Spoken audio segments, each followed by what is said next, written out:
কোন গোপনে মন ভেসেছে ধারাবাহিকের আজকের পর্বে আপনারা দেখবেন অহনার কাছে একজন বারবার ফোন করছে, কারণ সে অহনার কাছে অনেকগুলো টাকা পায়। এদিকে অহনা অরুণাবকে বারবার বলছে সেই টাকাগুলো ভাগবাট করে, কারণ অহনা তাকে টাকা না দিতে পারলে সেই জোড়া বাড়িতে চলে আসবে, তখন অনির সামনে সবকিছু পরিষ্কার হয়ে যাবে।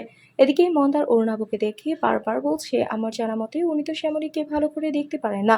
এদিকে শ্যামলী কিছু খাচ্ছে না দেখে শ্যামলীকে বকাঝকা করতে থাকে অনি। তারপর শ্যামলী অনিকে বলছে, আমার এইসব খাবার খেতে ভালো লাগছে না। তাই শ্যামলী অনেকে বলে, আপনি তো ভালো রান্না করতে পারেন, তাই আপনি আমার জন্য রান্না করে নিয়ে আসুন, আমি সব খেয়ে নেব। তারপর শ্যামলীর কথা মতো নিজে রান্নাঘরে গিয়ে শ্যামলীর জন্য রান্না করে নিয়ে এসে নিজ হাতে শ্যামলীকে খাইয়ে দিল অনি। এদিকে অহনার অতিরিক্ত বাড়াবাড়ির কারণে শেষমেশ সে টাকাগুলো অরুণাবর ঘরে ভাগ করতে থাকে।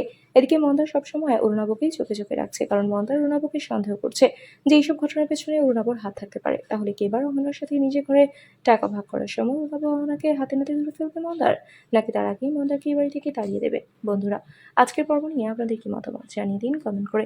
নিয়মিত সিরিয়ালের আপডেট পেতে আমাদের চ্যানেলটি সাবস্ক্রাইব করে সাথেই থাকুন। ধন্যবাদ।